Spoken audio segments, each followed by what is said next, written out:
જે વાત ચાર આપણે સદગુરુ સમજાવી છે એ નક્કી થઈ ગઈ હોય અને પછી હજી જો આપણે જાતા હોઈએ તો આપણે ઓલું કહે ને કે ગુરુ ન કર્યા હોય એનો તો વાંધો નહીં, પણ ગુરુ કર્યા પછી જો આ માર્ગ અપનાવે તો આને નુગ્રાથી ઓલો કહેવાય. હા કેવો? હા ઓલો કહેવાય. આને પછી કે આકાશ પાતાળમાં જગ્યા મળે નહીં. એટલે સંતો સમજાવે છે કે એક દોયરો હોય લાડવો અને એક લાડવાનો ફોટો હોય ને લાડવાની મૂર્તિ હોય. કદાચ જો ઉંદેડી આવે ને ગણપતિ બાપા મેલો હોય સાચો લાડવો ને તો ન્યા ડોટું દે, ખોટા પર ડોટું દે નહીં. કારણ કે હાવ પામર જીવ કહેવાય. કેવું? હાવ પામર જીવ. આને કાંઈ ગત્તાગમ ન હોય. ખાલી જન્મવું, પૂવું, ઊંઘવું, ખાવું, પીવું અને મોત આવે ને મરી જવું. આ બસ 5 ઇન્દ્રિયનું આને જ્ઞાન હોય. કેટલું? આટલું જ જ્ઞાન હોય અને બીજી કાંઈ જ્ઞાન હોતું નથી. પણ છતાં એટલું જ્ઞાન છે કે આ સાચો લાડવો ખવાય. અને મનુષ્યને 14 ઇન્દ્રિયનું જ્ઞાન દીધું છે ને તોય બોલો આને હજી વાત દોઢ.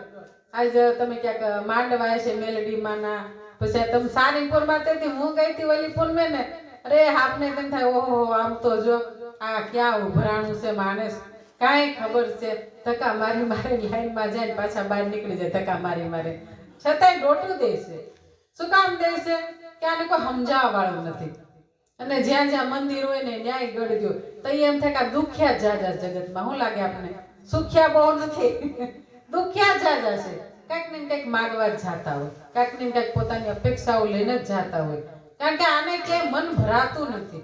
અને મન ભરાય ને એટલે એનો સમય પૂરો થાય કે પાછળ ત્યાંથી નીકળી જાય. થોડાક દિને બહુ ગમે સારંગપુર વાળા બાપા, વળી ત્યાંથી કે ને કે આથી ગઢડા બહુ સારું, ત્યાં થોડાક દી જાવ એટલે ત્યાં વ્યા છે.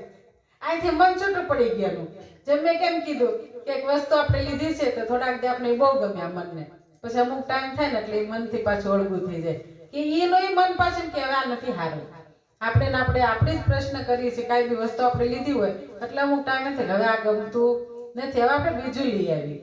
પણ એક શરીરની અંદર આ એક ઘાટ છે ને, ઘાટની અંદર આ પુરાણું છે ને, એટલે આને એ કોઈ દી નફરત ન થતી. પોતાના ઘાટથી નફરત થતી નથી. એને તો હમાય પકડી રાખે પણ તો આ સારું રહેતું નથી. આને તો હમાય હાચવે. કાંઈક થોડીક હાજા માંદા થાય એટલે દવાઓ કરી અને થાક લાગ્યો તો આરામ કરી લઈ, કાંઈક ભૂખ લાગી તો જમી લઈ, ઊંઘા તો ઊંઘી જાય. પણ આને આનાથી નફરત નથી થતી. એ પરમાત્માની કળા રેચી છે. કારણ કે આ જે પુરાણો છે ને અંદર એને તો ખબર જ છે કે આનો 4 અવસ્થા પૂરી થાય એટલે જવાનો ને જવાનો. આપણામાં કહેવત છે ને કે બાળપણ, જુવાની, ગટપણ અને બુઢાપો ને ગટપણ, આ 4 અવસ્થાની પૂરી થાય ને એટલે કોઈનું રોયકું રહેવાનું નથી. પછી રાજા હોય, રંક હોય, ફકીર હોય કે સાધુ હોય કે સંત હોય, ગમે હોય, જે ઘાટે હોય જવાનો ને જવાનો. તો આપણે કોઈક દી કલ્પના કરવાની કે આ બધા મંદિરમાં જઈ અને આ બધા એટલા બધા ડોટું દે છે એ શું કામ દેતા હશે? પણ એની ઉપર એક વિજ્ઞાન ભરેલું છે અને જ્ઞાન બી ભરેલું છે કે એ મૂર્તિ હતી ને એ મૂર્તિ ત્યારે ઘડાણી કે જ્યારે પેલા ધામ થઈ ગયા સૃષ્ટિમાં. એવું પાત્ર બની ગયું આ ધરતી ઉપર અને એને એવી કમાઈઓ કરી છે ને એટલે હજી મંદિરમાં જઈને એનું ભજન કરે. કારણ કે એટલી ઘડી તો આને થોડીક તો શાન મળે. મંદિરમાં જવાની કોઈ મનાઈ નથી હોતી. મંદિરમાં જાઓ પણ એવો વિચાર કરો કે આ મહાપુરુષો કેવા કાર્ય કર્યા છે, એમાંથી ગુણ લેવાનો છે કે જેથી કરીને આજે આખા સંસાર એને પૂજની બની ગયા છે. એ આજ નથી તો એની મૂર્તિ પૂજે છે. હશે તે તો રામ જાણે એને કોણ ઓળખતું હશે કે કોણ નહીં. આ કૃષ્ણ ને અર્જુન ને 2 હાડા બનાવીને જ નાતો હતો, એને ક્યાં ગુરુ શિષ્ય નહોતો. આ તો જ્યારે એને 18 અધ્યાયનું જ્ઞાન દીધું અને પોતાના સ્વરૂપનું જ્ઞાન કરાયું પછી એને એમ થયું કે ના હવે કે ગુરુ શિષ્યનો નાતો એને પછી નિભાવ્યો. ત્યાં તેને કાંઈ ખબર જ નહોતી. એમાં જગતની અંદર ઘણા જીવ આવીને વયા જાય પણ ખબર પડતી નથી. એક ઘરમાં હોય તોય નથી ખબર પડતી. અટાણે આવું જીવન છે આ જીવનું. કારણ કે કોઈને સમજણ જ નથી લેવી આ વાતની. સદગુરુને ચરણે જવાની પૂછો ને તેમ કે અમને ટાઈમ જ નથી આવું જ કે. પણ આ જો આમ જી ગાડરિયા પરવા જેવું જીવન છે ને ત્યાં ડોટું દઈ જાય છે. કારણ કે સત્સંગ ભજન હોય ને ત્યાં બેહી જ ન હગે. આ કોણ બેહી હગે કે એ ખાતા ન હોય ને એ બેહી હગે. જેમાં ઘડે મહારાજે કીધું ને 33 થયા ને આ નિર્વાણ એ બેહી હગે. આમાં બાકી બીજો બેહી હગે નહીં. આ ભક્તિ એના કામની છે, બધાયના કામની નથી. જો બધાયના કામની હોત ને તો ટાણે આ ગણવા ન પડ્યા હોત રામદેવભાઈને તેથી કે 12 5 7 9 ને 12 ગણવા પડ્યા ના હોત. અને આ ગણવા હું કામ પડ્યા કે એને ખબર જ છે કે આ ઉગરવા વાળા નથી, આ ધરતીમાં જે આવે છે ને બધાને ભજન નથી ભાવતું. કારણ કે આ જીવને કોકને વિશેષ નો રસ હોય, કોકને આમ એક કે ને કે આ પામર જીવને છે ને આ રસ નથી ગમતા, બધા ઓલા રસ ગમે. કાયમ આ જે નથી રહેવા વાળા ને એ રસ ગમે છે, કાયમ રહેવા વાળાને ગમતું નથી. એટલા વિષયમાંથી સંતો પહેલા તો બહાર કાઢે છે. કારણ કે આ વિષયની હારે જાહે ને તો આને જ્ઞાન થવાનું જ નથી. કારણ કે આપણે જ્યારે ગંગા સતીબા બોલ્યા છે કે વીજળીને ચમકારે તમે મોતીડા પોરો, પાનબાઈ નહીતર અચાનક અંધારા થાય છે. પણ આ વીજળીનો ચમકારો એટલે મનુષ્ય દેહ આપને મળ્યો છે. જો ત્યારે આપણે પ્રભુ ભજન નહીં કરી તો બીજા અવતારે તો કાંઈ કરી શકવાનો નથી. સંતોનું કહેવું છે કે આ જ્યારે કે આડા પગવાળા હોય ને ત્યાં સુધી ત્યાં સીધો હાલે, પણ જેથી ઊભો કર્યો ને તેથી વધારે આડો હાલે. શું કરે? આ તેથી વધારે આડો હાલે. આ કયામાં ને હૈયામાં રહેતો નથી. જો કોકના કયામાં રહે ને તો આને ઘણું પ્રાપ્ત થાય છે. આપણે હાવ નજીક લઈ ગયા છે સંતો કે આ નર જો કરણી કરે ને તો નરમાંથી નારાયણ હોય. શું કીધું? નરમાંથી નારાયણ હોય. આને બીજું કાંઈ કરવાની જરૂર નથી. કોઈ વસ્તુની ખાલી સમજણ આવી જાય સદગુરુની ને આને નરમાંથી નારાયણ થતે જરી વાર નથી. કારણ કે આજે આપણે ભજન દીધું છે સદગુરુએ, જે આપણે જુક્તિની વાત સમજાવી છે, જે 5 પ્યાલા પાયા છે એ એકેય સંપ્રદાયમાં બીજે નથી. બોલો કેટલા સંપ્રદાયના આપણા નિરતમાં આવે છે, બધા કહે છે કે આ મહિમા અમારામાં આ જે જુક્તિ મુક્તિની વાત સમજાવવામાં આવતી નથી. આ 5 પ્યાલાનું જ્ઞાન જે નરસિંહ મહેતા કહી ગયા હતા, મીરાબાઈ કહી ગયા હતા, આ રૂપાદે માલદે કહી ગયા છે, રામાપીર કહી ગયા છે, એ આજે આજ તમને પીરહી રહ્યા છે સંતો. આમ તો કે આ તો આદિ અનાદિનું જ્ઞાન છે. કેવું? આ જે ઉમાજીને કીધું તું શંકર ભગવાન એ જ્ઞાન ધરા ઉપર ધારણ કર્યું છે આપણે. અને એ જો જ્ઞાન હજી લઈને આપણે આનંદ નહીં લઈ તો હજી કોઈ દી આને આનંદ આવશે નહીં. જે મેં હમણાં પેલા કીધું તું કે પેલા તો વિવેક હોય, પછી વૈરાગ આવે, પછી ભક્તિ આવે ને પછી જ્ઞાન આવે. પણ એની હારે આપણે મોટા ભાવ આવવો પડે. શું આવવો પડે? આ ચારવાનું હોય ને ભાવ નહીં આવે ને તોય આનંદ નહીં આવે. કારણ કે આને ભાવ વિનાનું ભોજન ને ભાવ વિનાનું તમને ભૂખ વિનાનું ભોજન નથી ભાવતું ને એમ ભાવ વિનાનું તમને ભજન ન ભાવે. જ્યાં સુધી તમારામાં ભાવ ન હોય ને, જ્ઞાન હોય તો શું કરવાનું? ભજન હોય તો શું કરવાનું? તમારામાં ધીરજ હોય તો શું કરવાની? પણ ભાવ જ નહીં હોય તો આપણામાં એક ચોખ્ખી રીતે કહે ને કે એક સરસ મજાની થાળી બનાવે, ફૂલડા ભરે, કંકુ ચોખા લાવે અને ખૂબ બધાને ભેગાય કરે, અને જો અંતરનો ભાવ જ ન હોય તો તમારો એ કાંઈ આ તો દેખાદેખીની ભક્તિ થોડી છે. ભાવ હોય ને તો આને કાંઈ નથી જોતું. જ્યારે વિદુરજીને ઘરે કૃષ્ણ ભગવાન જાય છે ને તો ઓલા ભાન ભૂલી ગયા. ભગવાન આવ્યા ને તો ઓલી એની ધર્મપત્ની હતા ને એ તો ખાલી સ્નાન કરવા બેઠા હતા ને જ્ઞાન નો રહ્યું. અને કૃષ્ણ આવ્યા ને તો આવીને સીધા નાતા બહાર નીકળીને પ્રસાદી પડી હતી કેળાની કે ઠાકોર આવ્યા હું આને દઉં કે હું. તો એને સીધા કેળા મંડા ફોલીને દેવા, છાલ કૃષ્ણ દે કેળા ફગવી દે, છાલ કૃષ્ણ દે કેળા ફગવી દે. પણ પ્રેમને વશ પરમાત્મા હોય એ છાલે ખાઈ ગયા. શું કર્યું? છાલે ખાઈ ગયા. કારણ કે આનો ભાવ જોયો. શું જોયું? કૃષ્ણ ભગવાને ભાવ જોયો. અને ભાવ વિના ભક્તિ કોઈ દી ભાવે નહીં. આ મનુષ્ય જે એટલો આમ સુંદર મેળો છે ને આને કોઈને ખબર નથી. સંતોનું કેવું એવું મત છે કે આ રજકણ રજળતા હોય ને બ્રહ્માંડમાં અનંત યુગો સુધી ને ક્યારેય એનું પુણ્ય પાકે તો આનો મનુષ્ય દેહ મળે. અને માગીને લીધેલો છે. કોલ કર્યો તો માની ઓદરમાં કે તું મને આમાંથી બહાર કાઢ ને તો તારું શ્વાસે ભજન કરું. પણ અહીંયા આવે ને એટલે 60 વર્ષ સુધી આને કાંઈ મળે નહીં. આ તો પછી એટલે ઘરે કોઈ રાખે નહીં ને પછી આ માર્ગે વળે. શું કરે? ઘરે કોઈ રાખે ને એટલે પછી આ ભજનમાં ક્યાંક જવાના પર્યાણ કરે. પણ પરમાત્મા એટલો કાંઈ ઓલો નથી કે તમને 60 વર્ષ એ ન રાખે. આપણે એમ કહેવું છે કે ખીલતું ફૂલ હોય, છોડેથી લીધું હોય અને ખીલેલું સુંદર મજાનું હોય, જો એ તમે પરમાત્મા પર ચડાવતા હો તો પરમાત્મા રાજી થાય. એમ જ્યારે આપણો દેહ એમ ખેમ અને સુંદર મજાનો હોય અને કાંઈક આપણામાં એવી ભક્તિ કરવાની કાંઈક કળા ઉતરે, સદગુરુ મળ્યા હોય અને ઈટાને જો ભજન કરી લીધું હોય તો પરમાત્માને વાલા લાગી. નગર છેલ્લે પછી પરમાત્માને વાલા લાગી નહીં. અમારામાં મહારાષ્ટ્રમાં એમ કે મરાઠીમાં ભાષા બોલે એ કે પેલા છે ને કે લાંબ એમ એટલે લાંબા જ રહે. પરમાત્મા કદી પાસે આવે નહીં. કારણ કે પરમાત્માને નજીક લાવવા હોય ને તો નાનપણથી ભક્તિ કરવી પડે. અહીં સંતોએ પરમાત્મા મેલા છે કે બાલ વયસે ભક્તિ કરે જગસે રહે ઉદાસ, તો તીરથ વ્રત ઉનકી આશા કરે કબ આવે ગો હરિ કો દાસ.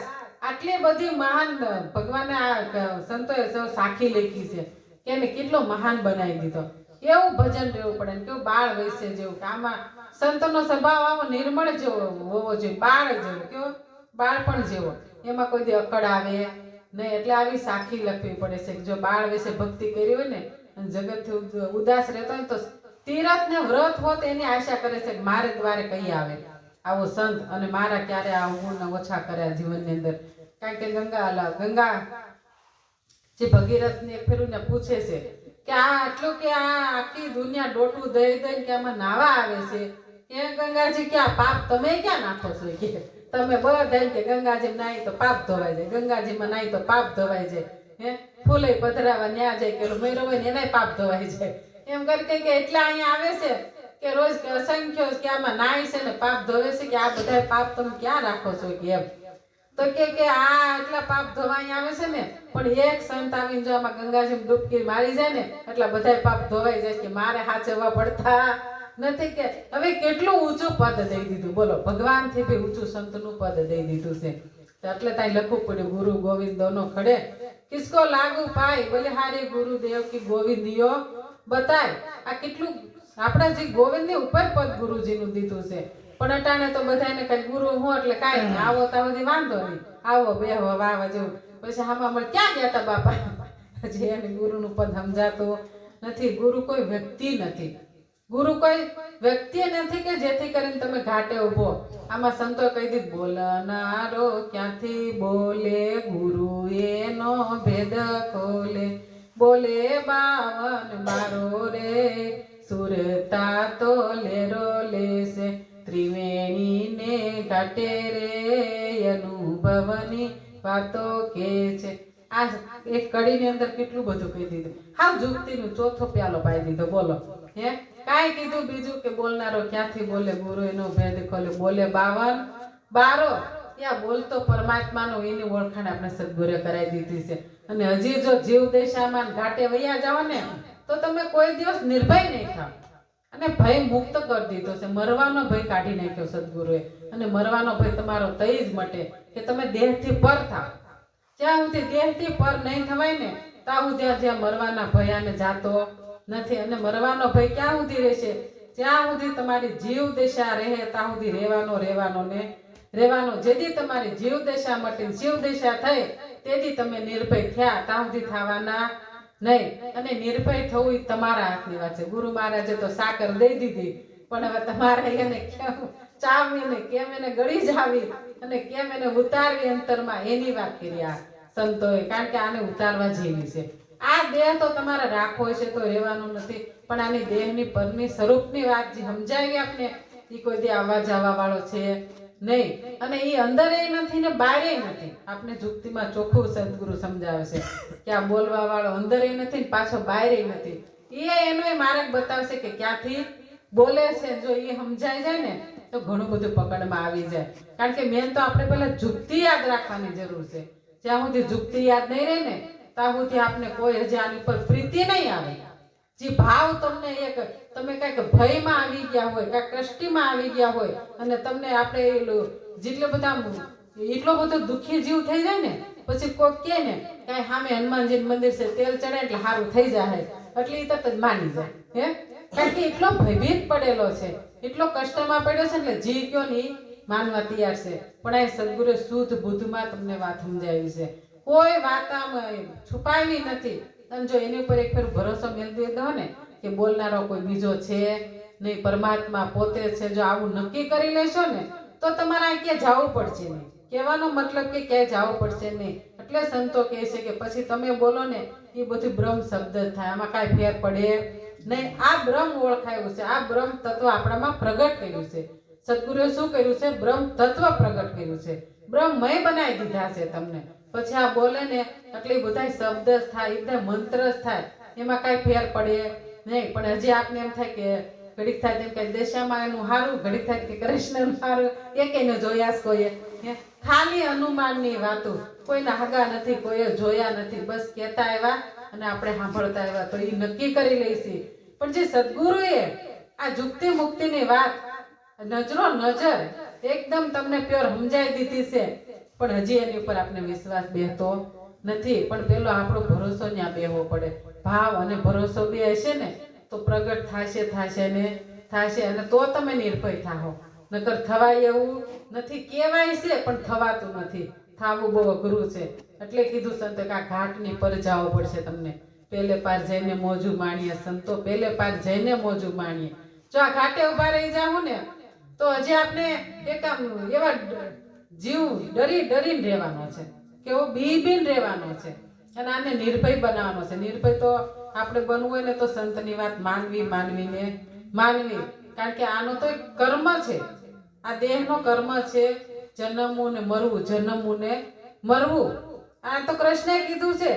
એની પર તો પણ કોઈને વિશ્વાસ નથી આવતો કે કૃષ્ણ ભગવાન એટલું જ કીધું છે કે આ ખોળિયું છે ને બહુ જૂનું થઈ જાય ને એટલે પાછું તમને નવું દેવા માંગુ છું. પરમાત્માએ આવું કીધું છે, પણ તો આને જાવું ગમતું નથી. કારણ કે એની પર વિશ્વાસ નથી. જે કૃષ્ણે વાત મેલી ને એની ઉપર આને વિશ્વાસ આવતો નથી. જો આની પર વિશ્વાસ આવી જાય ને તો એને સામેથી એમ કે આ દેહ કદાચ આજ પડી જાય તો હું, કાલ પડી જાય તો હું, આનાથી કોઈ ફરક પડે નહીં. પડે હે આને પડે. જે ગુરુ ચરણે બાળક ગયો એને કોઈ દી આવો ભય રહેવો જ ન જોઈએ. પહેલા તો કે હું મરી જાય, મારું શું થાય છે, અને હું મરી જવાનો છું. આને તો જીવતા મારી નાખ્યો. સદગુરુએ શું કર્યું છે? જીવતા મારી નાખ્યો છે આને. અને મર્યા પછી કોઈ મરવાનું ને એવું કોઈ અપેક્ષા રાખી જ નથી. જો જીવતા મારી નાખો, જીવન મુક્ત કરી દીધા છે તમને. બધા માંથી મુક્ત કર્યા સદગુરુ. ક્યાંય બંધનમાં રાખ્યા નથી. અને એમાં આજ આપણે આનંદ લઈ રહીએ છીએ. અને એ આનંદ લીધો અને સદગુરુની વાત માની ને એટલે આજ આપણે અહીંયા બેહી શકીએ. આ બધી સતની ગાદી છે. કઈ ગાદી કહેવાય? સતની ગાદી. સંસારની અંદર 4 ગાદી હોય. કેટલી હોય? 4 હોય. એક તો રાજ ગાદી હોય, સમાજ ગાદી હોય, વ્યાસ ગાદી હોય અને ગુરુ ગાદી હોય. અને 5મી કઈ ગાદી હોય? સતની ગાદી હોય. એ ગુરુ ગાદી સુધી તો બધાય પહોંચી વળે. ત્યાં તો બધાય હા પાડે. પણ જ્યારે સતની વાત આવે ને એટલે ખસી જાય. શું કરે? સતની વાત એટલે ખસી જાય. અને સતની વાત આવે ને ત્યાં જ ઉભું રહેવાનું છે. જો ત્યાં ઉભા રહ્યા ને તો આ ચારેય તમને કાંઈ અડચણ આવે એવા નથી. કારણ કે આજના ભજન તો બહુ સારા છે આપણા માટે. જો મારે મુંબઈમાંથી આવું હતું તો અમે 10 કલાકમાં પહોંચી ગયા. અને લાઈટું અટાણે સગવડ, વાહનની સગવડ, રહેવાની સગવડ. પણ પહેલાના જમાનામાં મહાપુરુષો સત્યો ભજન કરી ગયા. તમે વિચાર તો કરો. એ લાઈટું નહોતી, કોઈ હંગાતું નહોતા, કોઈ સાધન નહોતા. બિચારા પાસે કઈ 2 પૈસા નહોતા. હાલીને બધી ભજન કરવા જાતા તોય ડૈગા નહોતા. અને આજે આપણે અહીંથી તો 2 ડગલા વાળીને ભજનમાં જાવ ને તો ઘણીવાર આળામાં કાઢી નાખીએ કે હવે આ વખતેની ઓલા ગુરુવારે જાવ એમ. પણ એમ નથી ખબર કે ઓલો ગુરુવાર આવશે નહીં. આને ઈ ખબર નથી. પણ છતાંય આ બાનામાં રહી. શું કે બાનામાં રહી? હું ઓલે ગુરુવારે જાય, હું ઓલા ગુરુવારે જાય, હું ઓલી પૂનમે જાય. ક્યારેય ભક્તિનો માર્ગ જાયલો તો કોઈ દિવસ બાના કરવાના નહીં. કારણ કે સદગુરુનો બાળક વચને હાલે, વાયકે હાલે. આ કોઈ દી બાનામાં હાલે નહીં. ઈ પરિપક્વ ભજન કરી શકે, ઈ પાર ઉતરી જાય અને ઈ નિર્ભય બને, જીવન મુક્ત બને, મોક્ષ ગતિને પામી જાય. બાકી હજી આમાંથી પછી ઓલા કે ને કે 5 7 9 12 આમાંથી ગણાય આમાં આવે નહીં. એટલે અહીંયા સવારામ બાપાને કેવું પડ્યું કે આમાં કરોડે કોક નર તરે. શું કીધું? કોક કીધા છે. પણ તોય સંતોને દયા આવે છે કે ભજનના ભરોસે રહેજો રે, ભજનના ભરોસે રહેજો. અંતે એ નર રોપશે. અંતે એ નર રોપવાનો. ત્યારે છેલ્લી કડીમાં કહી દીધું અમર આસન, અમર કાયા ને અમર શબ્દ અલોપશે. ત્યાં આપણી પાસે નિરાત બાપુની જુક્તિની આખી વાત આવી જાય. અમર આસન, અમર કાયા ને અમર શબ્દ અલોપ કીધો છે સંતોએ. તો એની ઉપર આપણે ક્યારેક લક્ષ આપવાનું કે હું કહી ગયા સંતો. આ વાત આપણે ક્યાં ફીટ પડે છે અને ક્યાં નથી પડતી. શાસ્ત્ર, પુરાણ, રામાયણ કોઈ ખરાબ નથી. એ દિશા છે, આપણે બતાવવાની એક દિશા છે. અને એ દિશા ઉપર હાલશું ને ભજનો ઉપર ને તો તમને અવશ્ય આ માર્ગ મળે છે. કારણ કે આ જે જુક્તિ મુક્તિની વાત છે ને એની ઉપર તમને ભરોસો બેસે. નકર તો ઘણાયને શું થાય છે કે આ મજાકમાં વયું જાય છે. કારણ કે આને સાચી પકડાતી નથી વાત. એટલા માટે એટલે શાસ્ત્રોના પુરાવા જરૂરી છે. કારણ કે જીવનની અંદર આ જીવ સીધું કાંઈ માનવા તૈયાર નથી. એટલા માટે ક્યારેક આપણે ના સમજાતું હોય ને તો તમે ગીતાજી આખી વાંચશો ને તો એમાંય શ્રી કૃષ્ણ છેલ્લે એવું જ કહે છે કે હે અર્જુન, આ વાત કે તારે જો સાંભળવી સમજવી હોય ને પરિપૂર્ણ તો કોઈ તત્વદર્શીના ચરણે જઈને આની માગણી કરજે અને તો તને તું ઓળખીશ, નકર ઓળખીશ નહીં. આ વાત કૃષ્ણ ભગવાને ગીતાજીમાં બી લખીને કહી દીધી છે, પણ એ કોઈ નજી નથી પકડાતી. કારણ કે આખી ગીતાજી વાંચી નાખે, આખી રામાયણ વાંચી નાખે, પણ એમાં સંતો હું વાત કરી ગયા છે ને એ જો પકડી લે ને તો એના જુક્તિ મુક્તિની વાત સમજવાની સરળતા પડે છે. એટલે એ બધું તમારે આપણે સાંભળવાનું.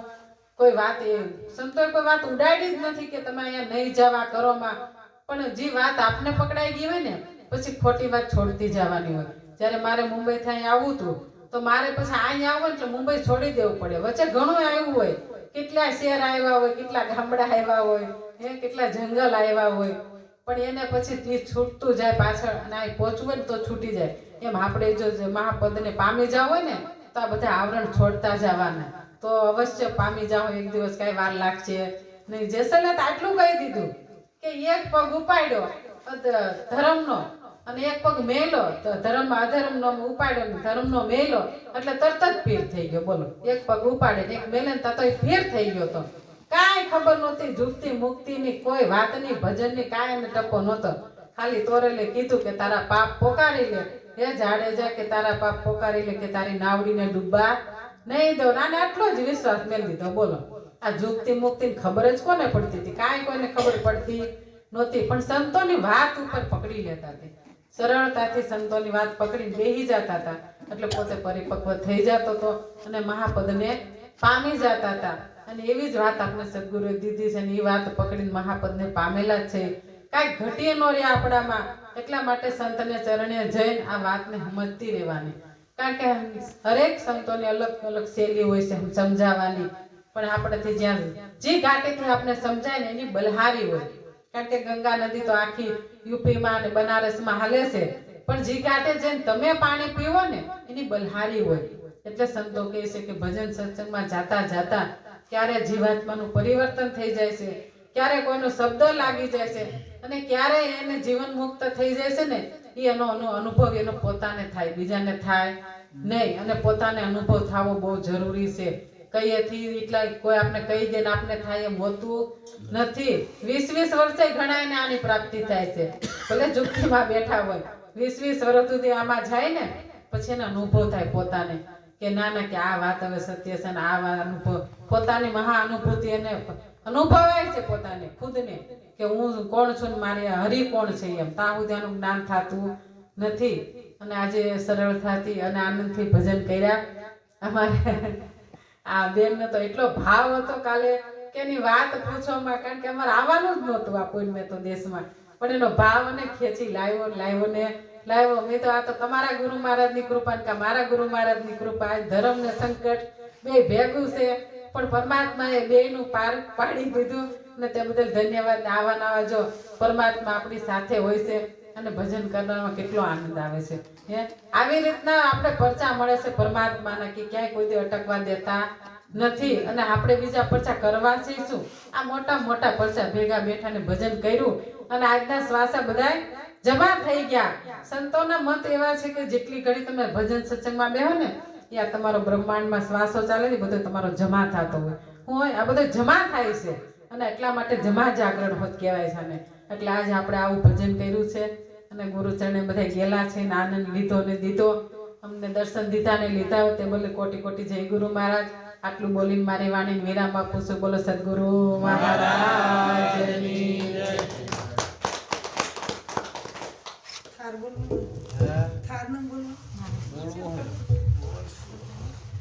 સત્સંગ કરે પણ બસ બોલજો.